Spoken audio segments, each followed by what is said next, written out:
So once again very good evening friends and very warm welcome. आप सभी का बहुत बहुत बहुत स्वागत है। सो जस्ट मुझे एक बार चैट बॉक्स में रिप्लाई दे दीजिए कि मेरा स्क्रीन और मेरा आवाज अगर क्लियर है, so I can start this session with your kind permission friends. Can you tell me yes in chat box? Thank you Pankaj ji. Thank you Sanika ji for replying in chat box. Thank you Suraj ji, Faizal Khan ji, thank you so much. तो दोस्तों चलो शुरू करते हैं। आप सभी ने मुझे कंफर्मेशन दे दी है कि एवरीथिंग इज क्लियर। तो मैं आपको याद दिला दूं, फ्राइडे को जब हमने फंडामेंटल का सेशन शुरू किया था तो उसमें हमने कुछ वेबसाइट्स के नाम आपको बताए थे, जिनमें से मैंने आपको 4 या 5 वेबसाइट्स की इंफॉर्मेशन पूरी तरीके से दे दी थी। आज हम थोड़ी कोशिश करेंगे फ्रेंड कि आज फंडामेंटल एनालिसिस को समझा जाए कि ये न्यूज़ क्या होती है, न्यूज़ को कैसे रीड किया जाता है,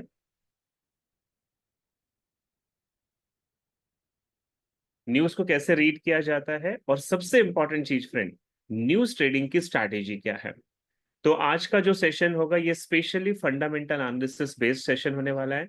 सो कोशिश कीजिएगा कि आप डायरी पेन लेकर बैठें, क्योंकि मैं आपको लास्ट में ये बताऊंगा फ्रेंड कि इकोनॉमिक कैलेंडर को कैसे रीड करते हैं, डाटा कैसे आपको फाइंड आउट करना है, पॉजिटिव डाटा नेगेटिव डाटा कैसे आइडेंटिफाई करते हैं। तो ये बहुत सारी चीजें आपको क्लियर होने वाली है।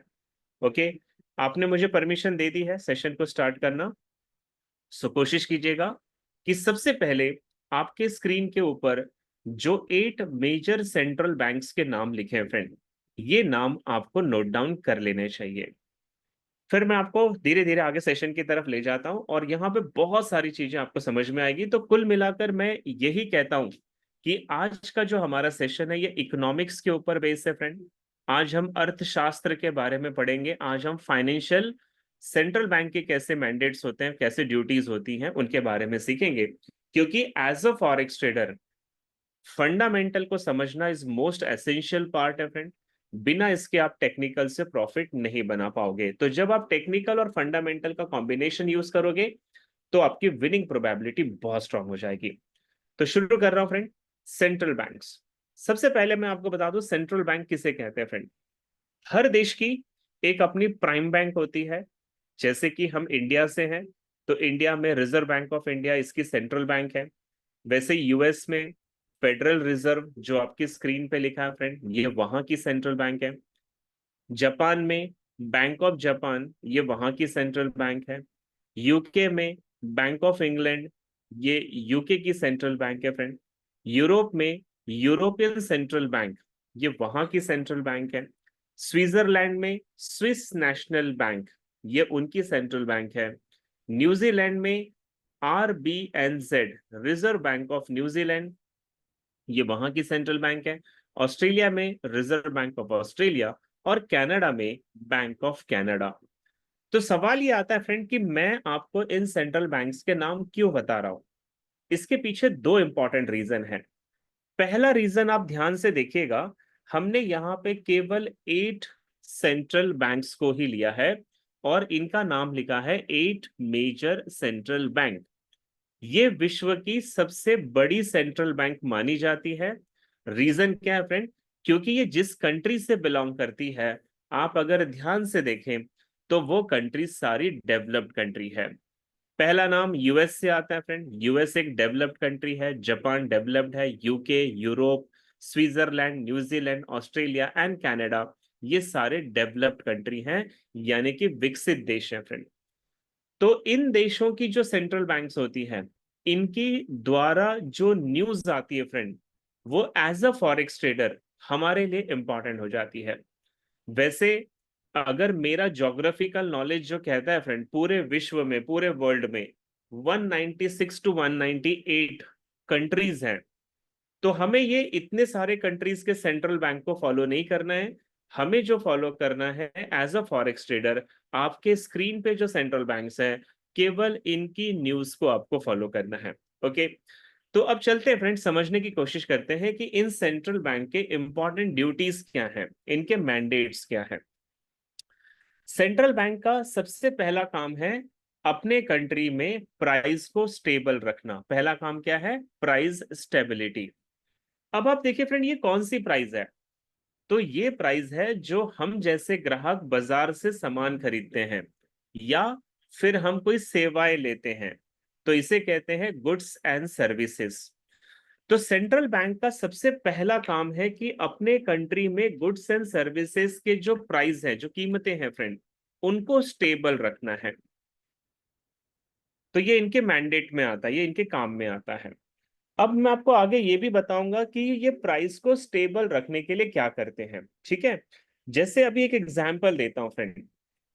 हमने कई बार न्यूज चैनल्स पे सुना होगा, मान लो अगर पेट्रोल के रेट बढ़ रहे हैं, गैस सिलेंडर्स के रेट बढ़ रहे हैं या महंगाई बढ़ रही है फ्रेंड, तो आमतौर पे आपने न्यूज चैनल्स पे ये सुना होगा कि पॉलिटिक्स के अंदर जो रूलिंग पार्टी है और जो अपोजिशन पार्टी है, तो अपोजिशन पार्टी हमेशा रूलिंग पार्टी पे ये ब्लेम लगाती है कि ये सरकार महंगाई को कंट्रोल नहीं कर पा रही है। तो मैं आपको बता दूं फ्रेंड, डेफिनेटली रूलिंग पार्टी के हाथ में होता है कि वो प्राइस को कैसे स्टेबल रखे, लेकिन इसका जो एक्चुअल डिसीजन या एक्चुअल जो प्रोजेक्ट तैयार होता है, वो होता है सेंट्रल बैंक के गवर्नर और उनके कमिटी मेंबर द्वारा। तो डायरेक्टली इनडायरेक्टली जो मैं आपको एक्सप्लेन करना चाहता हूं वो ये है कि किसी भी कंट्री का प्राइम मिनिस्टर या प्रेसिडेंट प्राइस स्टेबल नहीं कर सकता फ्रेंड।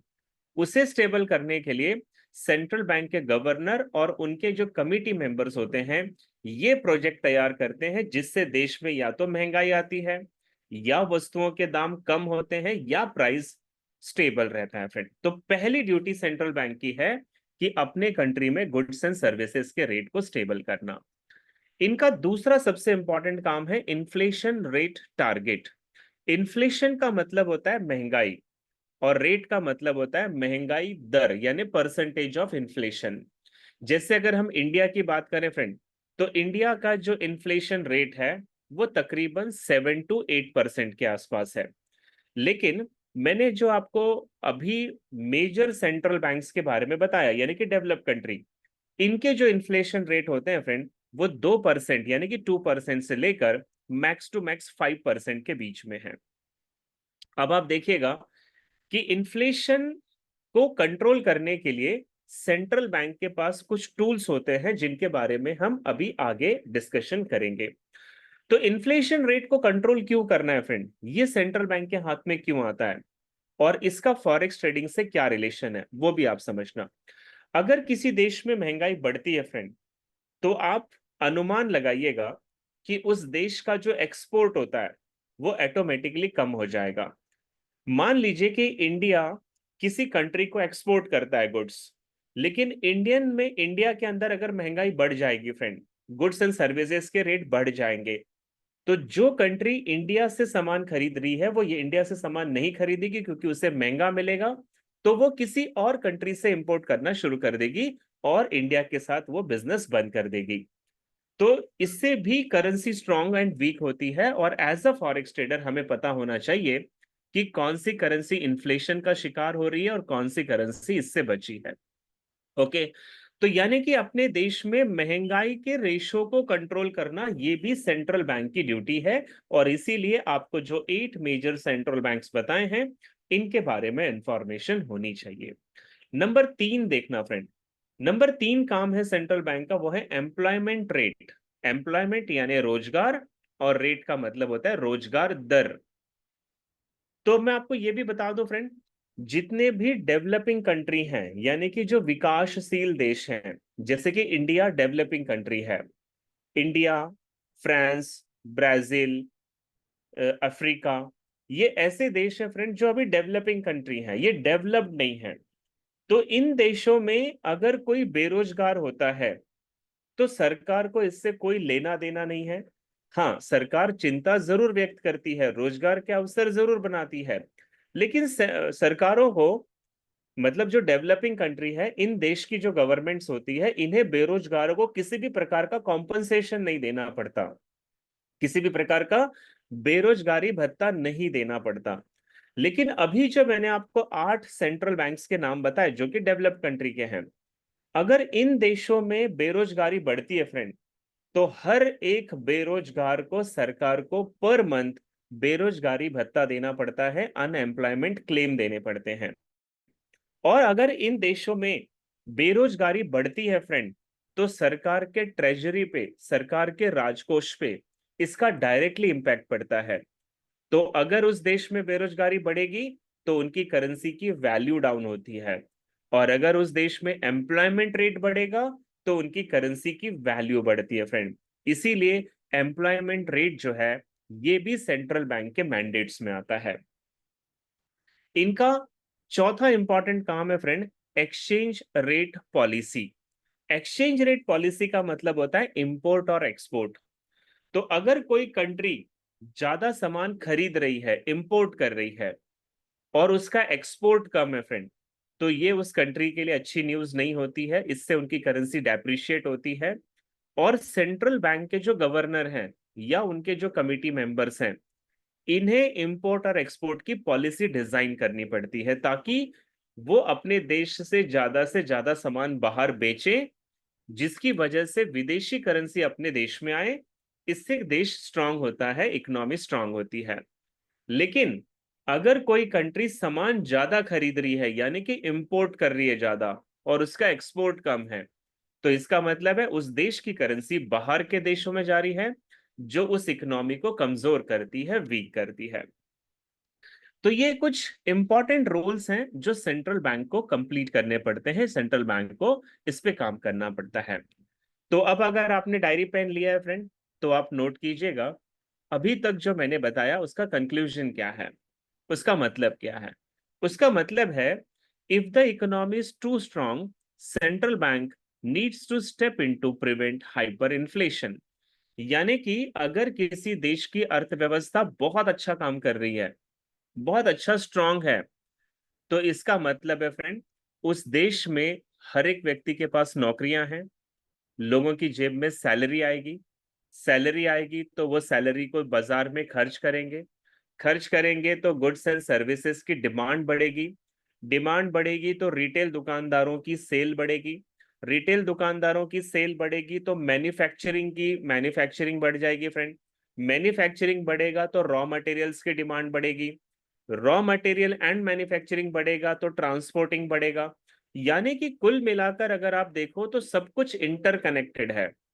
और इसका दूसरा मतलब होता है कि अगर किसी देश की इकोनॉमी अच्छी है, तो उस देश में सभी की जेब में पैसा है, और हर व्यक्ति अगर बाजार में खर्च करेगा तो गुड्स एंड सर्विसेज की डिमांड बढ़ेगी, और बढ़ने से इन्फ्लेशन जो है फ्रेंड, वो हाइपर इन्फ्लेशन में कन्वर्ट हो जाएगा।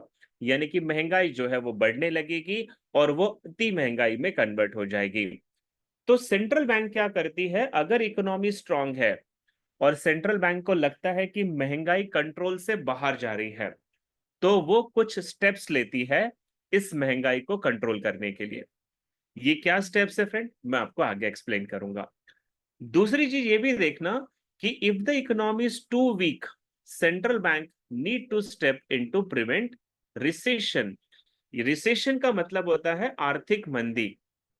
तो अगर किसी देश की अर्थव्यवस्था कमजोर है, अच्छा परफॉर्मेंस नहीं कर रही है, तो ऐसे देश में फ्रेंड लोगों को पैसा नहीं आएगा, क्योंकि इकोनॉमी अच्छी नहीं है, यानी कि गुड्स एंड सर्विसेज की डिमांड नहीं है। तो फिर उसका प्रोडक्शन कैसे होगा, प्रोडक्शन नहीं होगा तो लेबर की जरूरत नहीं पड़ेगी, लेबर नहीं मिलेगा, लेबर नहीं अगर हम अपॉइंट करेंगे तो उन्हें काम नहीं मिलेगा, सैलरी नहीं मिलेगी, सैलरी नहीं मिलेगी तो वो बाजार में खर्चा कैसे करेंगे। तो कुल मिलाकर ये देखा जाता है कि अगर इकोनॉमी वीक है, तो सेंट्रल बैंक को डर लगता है कि देश में आर्थिक मंदी ना आ जाए, और इसके लिए वो कुछ स्टेप्स उठाती है फ्रेंड, ताकि देश में जो इकोनॉमी है वो बूस्ट हो, वो ब्लास्ट करें यहां से, और इकोनॉमी बेटर परफॉर्मेंस करने लग जाए।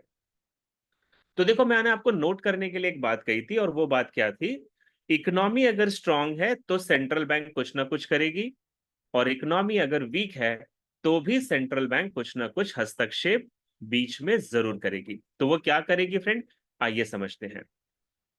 इनके पास महंगाई और आर्थिक मंदी, इससे बचने का सबसे बड़ा टूल जो होता है फ्रेंड, वो होता है इंटरेस्ट रेट।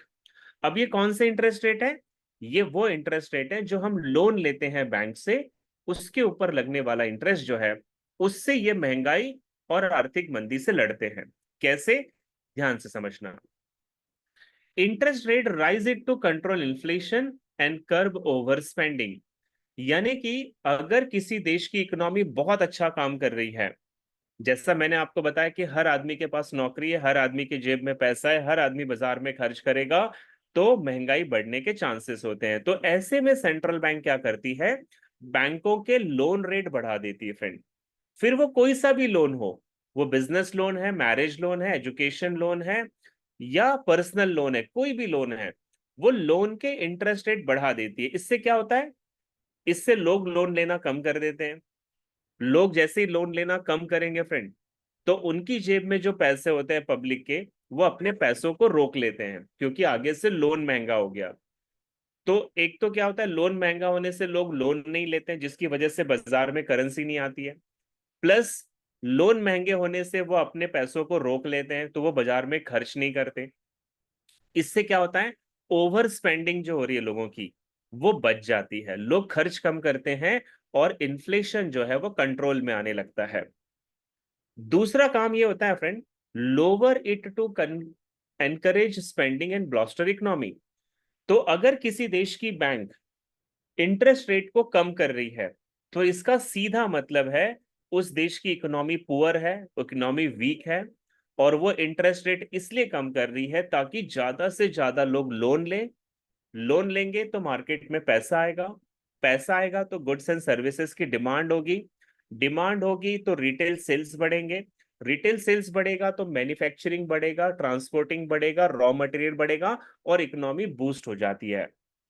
तो पहली चीज जो आपको नोट करनी है वो ये है कि अगर कोई बैंक इंटरेस्ट रेट बढ़ा रही है, तो इसका मतलब उनकी इकोनॉमी स्ट्रांग है, और वो करेंसी को स्ट्रांग माना जाता है।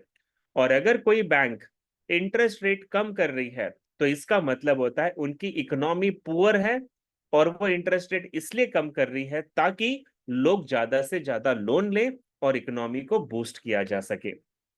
अब दूसरी चीज समझना फ्रेंड, सेंट्रल बैंक को अगर महंगाई से या आर्थिक मंदी से बचना है, तो ये दूसरा काम करते हैं, क्वांटिटेटिव ईजिंग।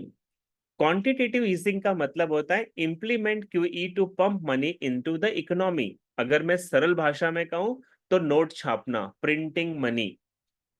तो देखिए दोस्तों, ये मुझे बताने की जरूरत नहीं कि अगर किसी देश की सेंट्रल बैंक नोट छापने का काम कर रही है, तो इसका सीधा सा मतलब है उस देश में करप्शन ज्यादा है, मार्केट में नोटों का फ्लो नहीं है, उन्हें एक्स्ट्रा नोट छापने पड़ रहे हैं ताकि उनकी इकोनॉमी जो आर्थिक मंदी के डायरेक्शन में जा रही है, जो रिसेशन में जा रही है, उससे बूस्ट किया जा सके।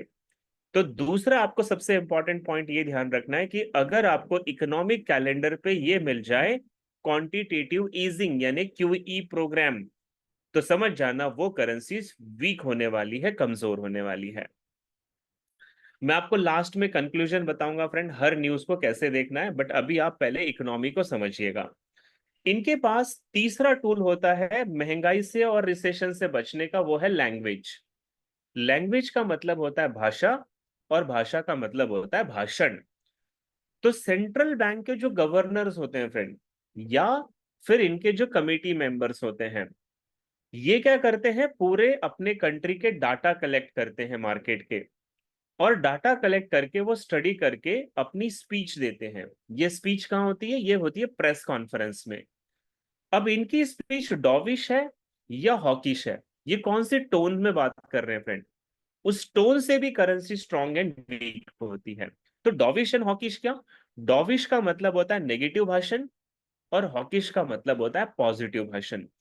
तो अगर इनके भाषण में ऐसा लगता है कि ये अपने करेंसी के बारे में, अपनी इकोनॉमी के बारे में नेगेटिव बोल रहे हैं, उसी समय फ्रेंड वो करेंसी स्पीच के दौरान वीक होना शुरू हो जाती है, गिरना शुरू हो जाती है। और अगर इनकी स्पीच में लगता है कि वो अपनी इकोनॉमी के बारे में पॉजिटिव बात कर रहे हैं, हॉकिश बात कर रहे हैं, तो जब वो न्यूज लाइव होती है फ्रेंड, उसी समय वो करेंसी स्ट्रांग होना शुरू हो जाती है, वो करेंसी बूस्ट होना शुरू हो जाती है। ओके, तो अब इसको समझने के लिए मैं आपको थोड़ा सा आगे ले चलता हूं, और वो है कि सेंट्रल बैंक को इंटरेस्ट रेट बढ़ाना है या कम करना है, नोट छापना है या नहीं छापना है, इकोनॉमी अच्छा परफॉर्मेंस कर रही है या बुरा परफॉर्मेंस कर रही है, ये सारी चीजों को आइडेंटिफाई करने के लिए उन्हें मीटिंग्स करनी होती है। और ये जो मीटिंग्स होती है फ्रेंड, सेंट्रल बैंक द्वारा या उनके कमिटी मेंबर द्वारा, ये बहुत इंपॉर्टेंट होती है। और एज अ फॉरेक्स ट्रेडर, आपको इन न्यूज पे और इन मीटिंग्स पे बहुत नजदीक से नजर रखनी होती है फ्रेंड, क्योंकि ये आपके प्रॉफिट एंड लॉसेस से डायरेक्ट रिलेटेड है। एवरी फ्यू मंथ, हर कुछ महीने के बाद, सेंट्रल बैंक के जो मेंबर्स होते हैं फ्रेंड, ये एक मीटिंग रखते हैं। ये मीटिंग एक बंद कमरे में होती है, एक कॉन्फिडेंशियल मीटिंग होती है। इसके अंदर प्रेस को भी अलाउड नहीं किया जाता। इसके अंदर मोबाइल फोन, कैमरा, किसी भी प्रकार का कम्युनिकेशन अलाउड नहीं होता है फ्रेंड। ये मीटिंग के अंदर सिर्फ गवर्नर और उनके जो स्पेशल कमिटी मेंबर्स होते हैं उन्हें बिठाया जाता है बंद कमरे में। और इस कमरे में वो क्या करेंगे, पूरे देश से डाटा कलेक्ट करते हैं। फिर वो डाटा रॉ मटेरियल का हो सकता है, मैन्युफैक्चरिंग का हो सकता है, रिटेल सेल्स का हो सकता है, कंज्यूमर कॉन्फिडेंस का हो सकता है, एम्प्लॉयमेंट का डाटा हो सकता है, अनएम्प्लॉयमेंट क्लेम का डाटा हो सकता है। तो ये पूरे डाटा को कलेक्ट करते हैं। और कलेक्ट करने के बाद इस मीटिंग में वो एनालिसिस करते हैं कि उनकी करेंसी या उनकी इकोनॉमी किस डायरेक्शन में जा रही है। क्या उनकी इकोनॉमी स्ट्रांग हो रही है, क्या उनकी इकोनॉमी वीक हो रही है फ्रेंड। और वो पूरा डाटा स्टडी करने के बाद वो इसी मीटिंग में डिसीजन लेते हैं, क्या क्या उन्हें इंटरेस्ट रेट बढ़ाने की जरूरत है, क्या इंटरेस्ट रेट कम करने की जरूरत है, या जो इंटरेस्ट रेट चल रहा है उसे होल्ड करने की जरूरत है। तो ये जो डिसीजन लेते हैं फ्रेंड, ये एज अ फॉरेक्स ट्रेडर हमें बहुत क्लोजली इसे ऑब्जर्व करना होता है। तो अब आप चाहे लिख लें फ्रेंड, अगर आपको इकोनॉमिक कैलेंडर पे ये नजर आता है कि इंटरेस्ट रेट बढ़ाए जा रहे हैं, तो इसका मतलब होता है वो करेंसी स्ट्रांग है, क्योंकि उनकी इकोनॉमी स्ट्रांग है। उनकी इकोनॉमी हाइपर इन्फ्लेशन में जा रही थी, इसीलिए उन्होंने इंटरेस्ट रेट बढ़ाया। तो सिंपल शब्दों में, अगर कोई भी करेंसी इंटरेस्ट रेट बढ़ाती है तो वो स्ट्रांग होती है फ्रेंड। और आपको पता है कि वर्ल्ड के जितने भी कमर्शियल बैंक है जो इन्वेस्टमेंट करती है फ्रेंड, वो ऐसे जगह पे इन्वेस्टमेंट करती है जो फ्यूचर में बढ़ने के चांसेस होते हैं, जो स्ट्रांग होते हैं। तो अगर कोई इंटरेस्ट रेट बढ़ता है तो इन्वेस्टर उस करेंसी में अपना पैसा डालते हैं। और वो करेंसी में अगर एज अ फॉरेक्स ट्रेडर हम भी पैसा लगाएं तो हमारा प्रॉफिट बनने के चांसेस ज्यादा हो जाते हैं। अगर आपको इकोनॉमिक कैलेंडर पे लगता है फ्रेंड कि कोई देश अपनी अपने इंटरेस्ट रेट को कम कर रहा है, तो समझ जाना इसके दो कारण होते हैं फ्रेंड। पहला कारण, या तो उस देश की इकोनॉमी अच्छा परफॉर्मेंस नहीं कर रही है और देश में रिसेशन जैसे हालात हैं। इस कंडीशन में वो अपने इंटरेस्ट रेट को कम करेंगे ताकि ज्यादा से ज्यादा लोग लोन खरीदे, लोन ले लें। तो इंटरेस्ट रेट अगर कम होने की न्यूज है फ्रेंड, तो समझ जाना उस करेंसी में इन्वेस्टर पैसा नहीं लगाएगा। रीजन ये है कि इन्वेस्टर पैसा वही लगाता है जहां पे ग्रो होने के चांसेस हैं। तो अगर कोई देश इंटरेस्ट रेट कम करता है फ्रेंड, उसी समय वो करेंसी डेप्रिशिएट होती है, वो करेंसी वीक हो जाती है और इन्वेस्टर वहां से अपना फंड निकाल लेता है। तो हमें ऐसे करेंसी को या तो सेल करना है जिसमें इंटरेस्ट रेट कम किया, या फिर ऐसे करेंसी पे आपको ट्रेड नहीं करना है। तीसरी चीज होती है कि अगर उन्होंने इंटरेस्ट रेट ना बढ़ाया ना कम किया, होल्ड किया हुआ है फ्रेंड, तो फिर ये देखना पड़ता है कि उन्होंने जो होल्ड किया है इसके पीछे पॉजिटिव रीजन है या इसके पीछे नेगेटिव रीजन है। तो होल्ड किस कंडीशन में किया जाता है, ये भी एक इंपॉर्टेंट फैक्टर होता है जो मैं आपको आगे समझाऊंगा। ओके, अब आप अपनी स्क्रीन को ध्यान से देखना फ्रेंड। ये जो आपके सामने स्क्रीन दिखाई दे रही है, ये वर्ल्ड बैंक की वेबसाइट से मैंने इसे निकाला है, वर्ल्ड बैंक से लिया है। क्यों लिया है फ्रेंड, ताकि मैं आपको सेंट्रल बैंक के 365 डेज का जो काम होता है वो मैं आपको एक्सप्लेन करूं। और एज अ फॉरेक्स ट्रेडर आपको भी पता होना चाहिए कि ये 365 डेज, मेरा और आपका तो केवल एक ही प्रॉब्लम है कि बाय करना है या सेल करना है, एंट्री कहां करें, एग्जिट कहां करें। लेकिन इनके सामने कितने चैलेंजेस होते हैं वो समझिएगा। मैं शुरुआत कर रहा हूं करेंसी डेप्रिशिएट से। डेप्रिशिएट का मतलब होता है कमजोर होना। तो अगर किसी देश की करेंसी कमजोर है फ्रेंड, उनकी इकोनॉमी कमजोर है, तो वो एक्शन क्या लेंगे, वो लेते हैं central bank decreases interest rate और लॉन्चेस क्यूई प्रोग्राम। यानी कि अगर किसी देश की अर्थव्यवस्था अच्छा परफॉर्मेंस नहीं कर रही है तो सेंट्रल बैंक इंटरेस्ट रेट को कम करेगी या फिर क्वांटिटेटिव ईजिंग यानी कि नोट छापेगी फ्रेंड। और ये दोनों ही न्यूज वो करेंसी के लिए नेगेटिव होती है क्योंकि इन्वेस्टर ऐसे करेंसी में पैसा नहीं लगाएंगे, लेकिन वो करते हैं ऐसा। बट क्यों करते हैं ये समझिएगा। वो इसलिए इंटरेस्ट रेट कम करेंगे या नोट छापेंगे ताकि मार्केट में ज्यादा से ज्यादा लोग लोन ले ले, मार्केट में पैसों का फ्लो आए और इसकी वजह से बेटर इकोनॉमी होती है फ्रेंड। स्टॉक मार्केट जो है वो बूस्ट होना शुरू होता है। तो अगर इकोनॉमी स्ट्रांग होना शुरू होगी तो क्या होगा फ्रेंड, मार्केट में पैसा आएगा, गुड्स एंड सर्विसेज की डिमांड बढ़ेगी। तो अगर गुड्स की डिमांड बढ़ती है या सर्विसेज की डिमांड बढ़ती है तो उन्हें बनाने के लिए लेबर की जरूरत पड़ती है। और जैसी लेबर की जरूरत पड़ेगी फ्रेंड तो हाइयर एम्प्लॉयमेंट रेट हो जाएगा। गुड्स हो या सर्विस हो, हर जगह पे लेबर की जरूरत पड़ेगी। तो यहाँ पे नौकरियां बढ़ना शुरू हो जाती हैं, interest rate sorry employment rate बढ़ना शुरू होगा। तो अगर नौकरियां बढ़ रही है फ्रेंड तो इसका मतलब लोगों को सैलरी मिल रही है, लोगों की जेब में पैसा आ रहा है। पैसा आ रहा है तो इंक्रीज स्पेंडिंग यानी लोग बाजार में खर्च ज्यादा करेंगे। जब ये सारे लोग नौकरियां पा रहे हैं, इनकी जेब में सैलरी आ रहा है और बहुत सारे लोग लगातार मार्केट में खर्च करेंगे तो इन्फ्लेशन राइजेस। इससे क्या होगा, महंगाई बढ़ना शुरू हो जाती है। तो जब ये महंगाई बढ़ती है तो सेंट्रल बैंक को डर लगता है, क्या, fear of over spending and hyper inflation. उन्हें डर लगता है कि अगर लोग ऐसे ही खर्च करते रहे तो महंगाई अति महंगाई में कन्वर्ट ना हो जाए। और किसी भी देश के लिए अति महंगाई होना फ्रेंड उसकी इकोनॉमी को बर्बाद कर सकता है, पूरी तरीके से कोलैप्स कर सकता है। तो सेंट्रल बैंक को जब ये डर लगता है कि यार लोग तो दबा के सामान खरीद रहे हैं, इकोनॉमी के लिए अच्छी न्यूज जरूर है क्योंकि हर गुड्स एंड सर्विसेज की डिमांड बढ़ रही है, इकोनॉमी स्ट्रांग हो रही है। लेकिन अगर देश हाइपर इन्फ्लेशन में चला गया तो ये देश के लिए एक बैड न्यूज होती है क्योंकि उनका एक्सपोर्ट महंगा हो जाएगा, उनके वस्तुओं का जो वैल्यू है फ्रेंड वो अननेसेसरी बढ़ेगा, तो अननेसेसरी करेंसी की कंजम्पशंस बढ़ जाएगी। तो ऐसे में सेंट्रल बैंक को एक डिसीजन लेना होता है और वो डिसीजन लेती है इंटरेस्ट रेट बढ़ा देती है। तो जैसे ही इंटरेस्ट रेट बढ़ता है फ्रेंड करेंसी एप्रिशिएट हो जाती है, करेंसी स्ट्रांग हो जाती है। तो अगर आपको कहीं भी समझ में आता है कि इंटरेस्ट रेट बढ़ाया जा रहा है, आप उस करेंसी को तुरंत बाय करें क्योंकि आपको बहुत अच्छा रिटर्न्स मिलता है, वो स्ट्रांग हो जाती है। लेकिन ये इंटरेस्ट रेट बढ़ाने के साइड इफेक्ट होते हैं। पहला साइड इफेक्ट ये होता है friend, people spend more prudently.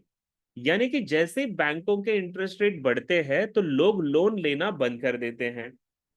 इसकी वजह से क्या होता है, लोगों के पास जो पहले से जेब में पैसा है वो उसे रोक लेते हैं, उसे स्पेंड करने में वो 10 बार सोचते हैं।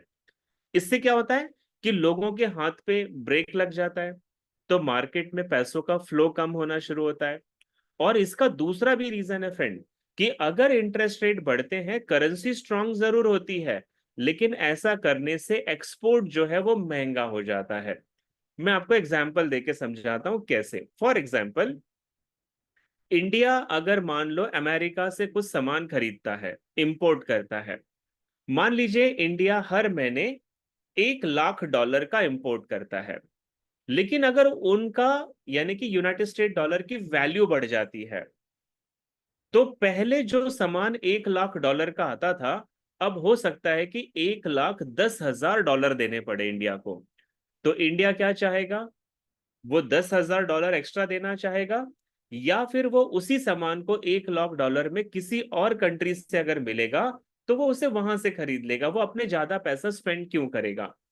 तो एक्चुअली क्या हुआ, सेंट्रल बैंक ने अगर इंटरेस्ट रेट बढ़ाया तो उनकी करेंसी तो स्ट्रांग हुई लेकिन उनका एक्सपोर्ट टूट जाता है, फिर दूसरे देश उनसे सामान नहीं खरीदते हैं और ऐसा करने से इकोनॉमी पुल बैक होती है फ्रेंड। दोनों ही कंडीशन में इकोनॉमी पे ब्रेक लगता है, स्टॉक मार्केट पे पुल बैक होता है, स्टॉक मार्केट गिरने लगता है। और जैसे इकोनॉमी पे पुल बैक लगता है फ्रेंड तो fear of under spending and deflation हो जाता है। यानी कि अब सेंट्रल बैंक को डर लगता है कि लोग अगर ऐसे ही सामान कम खरीदेंगे तो बाजार में डिफ्लेशन या रिसेशन जैसे हालात पैदा हो जाएंगे। And friend, goods and services की डिमांड अगर गिरती है तो फिर उसके अनएम्प्लॉयमेंट का रेट बढ़ने लगता है, यानी कि बेरोजगारी दर बढ़ने लगता है, क्योंकि नौकरों की जरूरत नहीं है, सैलरीज की जरूरत नहीं है, एम्प्लॉयमेंट की जरूरत नहीं, क्योंकि गुड्स के डिमांड्स ही नहीं आ रहे। तो इसमें बेरोजगारी बढ़ने लगती है, और जैसे ही बेरोजगारी बढ़ेगी फ्रेंड, तो सरकार को अपने जेब से हर बेरोजगारों को कंपनसेशन देना पड़ता है, जो कि उनके ट्रेजरी पे एक्स्ट्रा बर्डन आ जाता है फ्रेंड।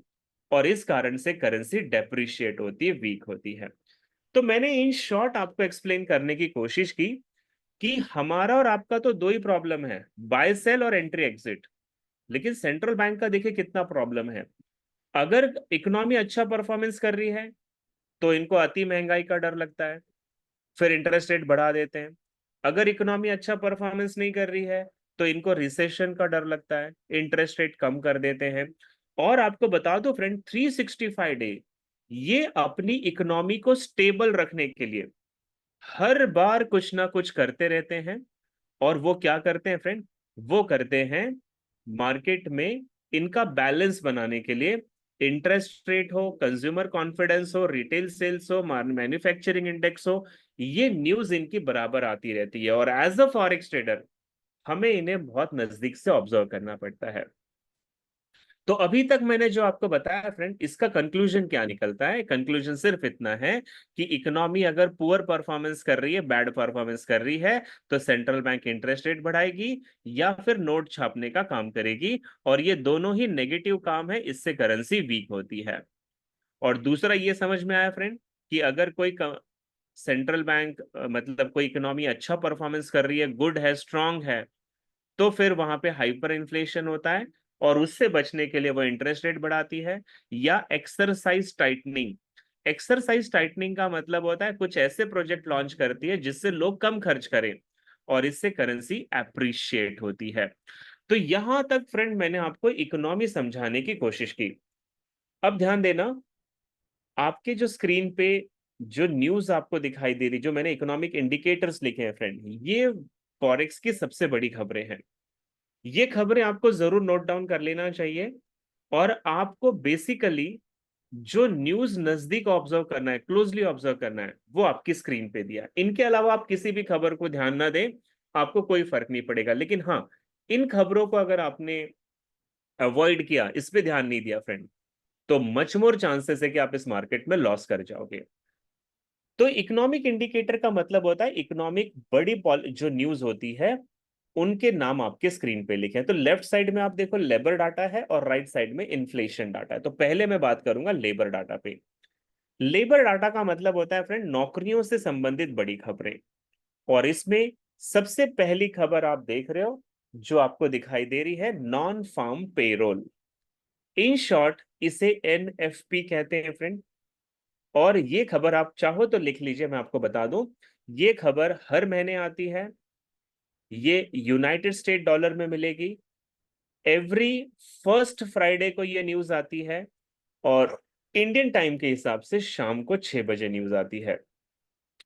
मैं एक बार फिर से रिपीट कर रहा हूं friend, non farm payroll United State dollar में मिलेगा, first Friday of every month आपको मिलेगा, और शाम को 6 बजे मिलेगा।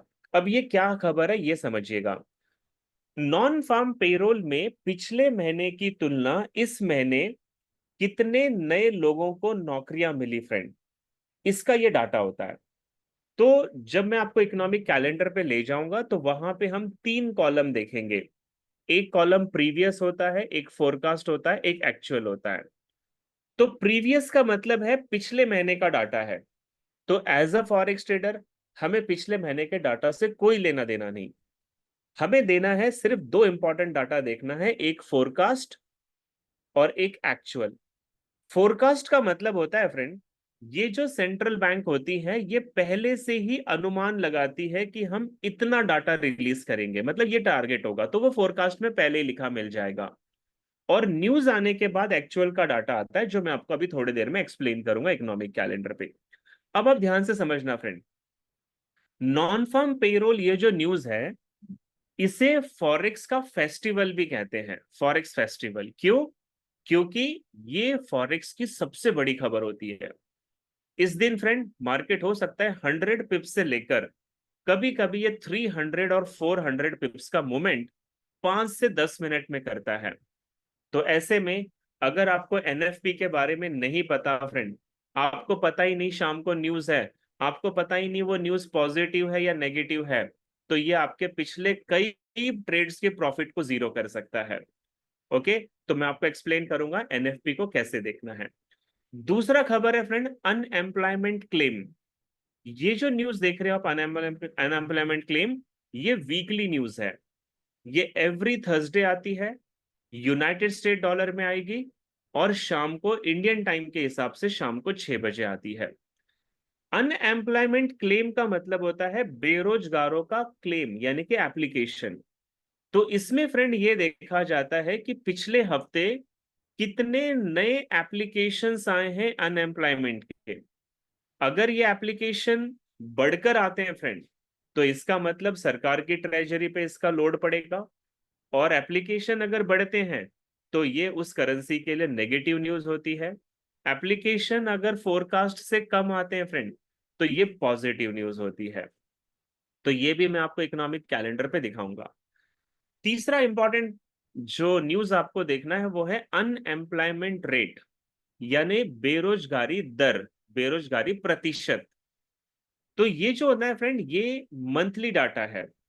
जब आप एनएफपी का डाटा देखोगे तो उसी के साथ अनएम्प्लॉयमेंट रेट का भी डाटा आता है। और इसमें ये देखते हैं कि पिछले महीने से क्या इस महीने बेरोजगारी का प्रतिशत बढ़ा है या कम हुआ है। तो अगर न्यूज में वो प्रतिशत बढ़ता है, परसेंटेज बढ़ता है फ्रेंड, तो करेंसी के लिए नेगेटिव हो जाता है।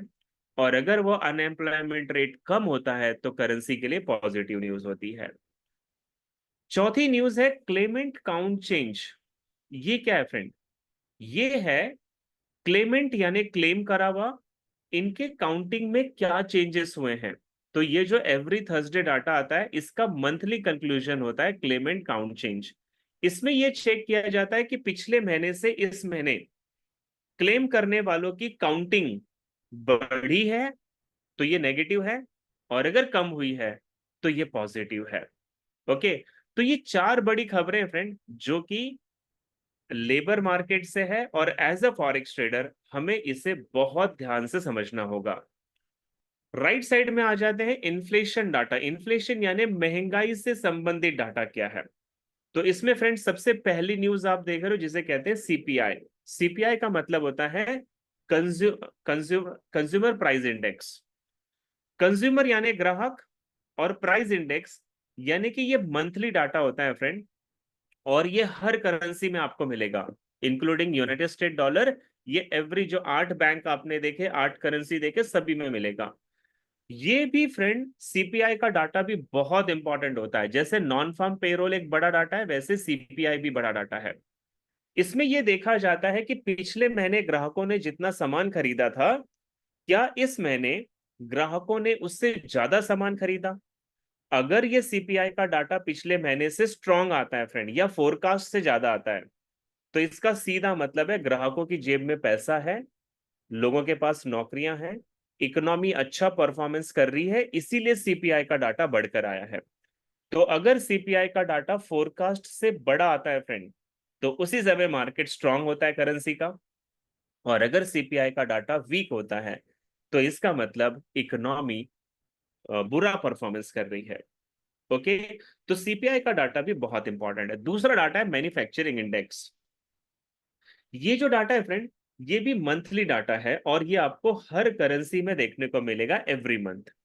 हर करेंसी से मेरा मतलब है जितने भी प्रीमियम करेंसीज हैं। अब इसमें भी ये देखा जाता है कि पिछले महीने क्या मैन्युफैक्चरिंग पिछले महीने की तुलना में इस महीने बढ़ी है, या पिछले महीने की तुलना में मैन्युफैक्चरिंग इस महीने कम हुई है, ये चेक किया जाता है। तो अगर मैन्युफैक्चरिंग का डाटा फोरकास्ट से बढ़कर आ रहा है, तो इसका मतलब होता है फ्रेंड करेंसी जो है वो स्ट्रांग हो रही है, क्योंकि मैन्युफैक्चरिंग बढ़ी है। और मैन्युफैक्चरिंग का मतलब होता है कि आपको वो करेंसी स्ट्रांग मिलेगी। सो मैन्युफैक्चरिंग डाटा पॉजिटिव आएगा तो इसका मतलब इकोनॉमी अच्छा परफॉर्मेंस कर रही है, करेंसी स्ट्रांग होगी। ओके, और अगर मैन्युफैक्चरिंग का डाटा पिछले महीने से कम आता है तो करेंसी डेप्रिशिएट होती है, वीक होती है। तीसरी न्यूज है फ्रेंड जीडीपी। जीडीपी का मतलब होता है ग्रॉस डोमेस्टिक प्रोडक्ट, और अगर मैं इसे दूसरी भाषा में कहूं तो इसका मतलब होता है किसी भी देश की इनकम, उसकी टोटल इनकम क्या है वो जीडीपी में शो होता है। फिर वो इनकम टैक्स से वसूल कर रही है, इंपोर्ट एक्सपोर्ट से कर रही है, या वो कहीं से भी कर रही है फ्रेंड, तो जीडीपी में वो डाटा आता है, यानी कि देश की टोटल इनकम को देखा जाता है। ये डाटा भी हर करेंसी में मिलेगा और एवरी मंथ में आपको मिलेगा।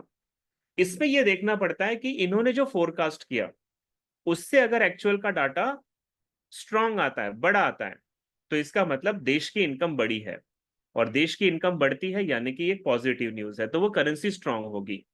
लेकिन अगर जीडीपी का डाटा फोरकास्ट से कम आता है तो इसका मतलब है करेंसी वीक हो रही है और देश की इनकम कम हुई है, इसका ये सीधा मतलब हो जाता है।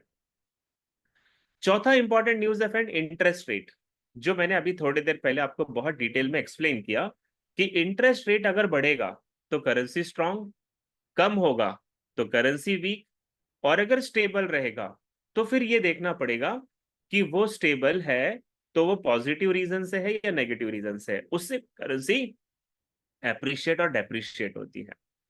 नेक्स्ट इंपॉर्टेंट न्यूज है core retail sales. Retail sales से आपको पता चल रहा है फ्रेंड, जो छोटे दुकानदार हैं, जो छोटे व्यापारी हैं, उनका भी डाटा कलेक्ट किया जाता है और एवरी मंथ ये न्यूज आती है रिटेल सेल्स की। इसमें भी ये चेक करते हैं कि पिछले महीने से क्या रिटेलर्स का सेल्स बढ़ा है। अगर बढ़ा है तो ये अच्छी न्यूज है, पॉजिटिव न्यूज है, और अगर रिटेल सेल्स गिरा है, कम हुआ है, तो ये नेगेटिव न्यूज है, वो करेंसी को नेगेटिव करेगी। अगली खबर है PPI, production price index. Production का मतलब होता है फ्रेंड जो मैन्युफैक्चरिंग में लगने वाला रॉ मटेरियल है, वो डाटा आपको पीपीआई में मिलेगा। तो पीपीआई की न्यूज भी एवरी मंथ आती है और हर मेजर करेंसीज में आपको देखने को मिलेगी।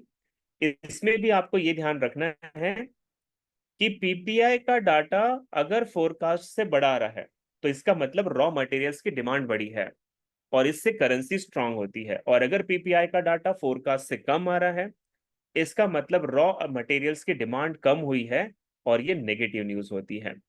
तो यहां तक मैंने आपको जितनी भी न्यूज बताई फ्रेंड, ये सारी डाटाबेस न्यूज है। अब लास्ट जो आप देख रहे हो एफओएमसी, ये क्या है? ये है फेडरल ओपन मेंबर्स कमिटी, यानी यूएस की जो सेंट्रल बैंक है फेडरल, उनके कमिटी मेंबर्स का मीटिंग होता है फ्रेंड, एफओएमसी। एफओएमसी में कोई भी डाटा रिलीज नहीं होता, यहां पे होता है स्पीच, भाषण। और ये जो फेडरल ओपन मेंबर कमिटी यानी फेडरल रिजर्व बैंक के जो कमिटी मेंबर्स है और उनके जो गवर्नर हैं, वो एक मीटिंग करते हैं, जो अभी थोड़ी देर पहले मैंने आपको बताई। उस मीटिंग के अंदर वो डाटा को एनालिसिस करते हैं और एनालिसिस करने के बाद उनकी स्पीच होती है सीएनबीसी चैनल, वर्ल्ड का जो चैनल है फ्रेंड सीएनबीसी, इस पे लाइव उनकी स्पीच आती है।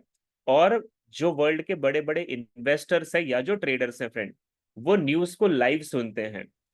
फिर उसमें ये देखा जाता है कि वो हॉकिश है या डॉविश है, पॉजिटिव है या नेगेटिव है। और उस समय ये डाटा तो नहीं होता फ्रेंड, बट मार्केट बहुत वोलेटाइल होता है।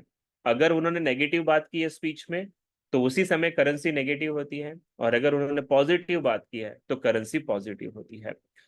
तो ये कुछ खबरें हैं फ्रेंड जो एज अ फॉरेक्स ट्रेडर हम लोगों को पता होनी चाहिए, और हमें इस पे ट्रेड करने की स्ट्रैटेजी भी पता होनी चाहिए। तो देखिए इकोनॉमिक कैलेंडर को कैसे स्टडी करते हैं, ये मैं आपको वेडनेसडे के सेशन में ले जाऊंगा, क्योंकि वो टॉपिक अगले 5 से 10 मिनट में कवर नहीं होगा, बहुत इंपॉर्टेंट है। तो मेरे साथ वेडनेसडे आप कनेक्ट होना फ्रेंड। इकोनॉमिक कैलेंडर कैसे रीड करते हैं और मैं आपको एक स्ट्रैटेजी सिखाऊंगा कि न्यूज से पहले अगर हमें पता चल जाए कि वो न्यूज पॉजिटिव है या नेगेटिव है, तो हम अपने मार्केट की डायरेक्शन को राइट कैच कर सकते हैं। और मैं आपको प्रॉमिस करता हूं फ्रेंड, वेडनेसडे के सेशन में मैं आपको हर न्यूज के पहले वो न्यूज कैसे आइडेंटिफाई करेंगे या वो डाटा को कैसे चेक करना है, ये मैं आपको लाइव सिखाने वाला हूं। तो आज के सेशन को यहीं तक रखेंगे फ्रेंड, और उम्मीद करता हूं आपने आज के सेशन को एंजॉय किया होगा। और इससे बहुत क्लैरिटी आपको मिलती है कि इकोनॉमिक कैलेंडर या उनके डाटा को कैसे फॉलो करते हैं। तो मेक श्योर कीजिएगा फ्रेंड, वेडनेसडे बहुत इंपॉर्टेंट एनालिसिस है और मैं आपको 2 स्ट्रैटेजी सिखाऊंगा वहां पे न्यूज ट्रेडिंग कैसे की जाती है। तो अब अगर एडमिन डिपार्टमेंट से कोई बात करना चाहता है, सचिन जी मेरे साथ हैं, तो सचिन जी आपके साथ कुछ इंफॉर्मेशन शेयर करना चाहते हैं, तो सचिन जी माइक में हैंड ओवर कर रहा हूं आपको, और मैं आपको मिलता हूं फ्रेंड वेडनेसडे को। तब तक के लिए bye bye, good night and take care.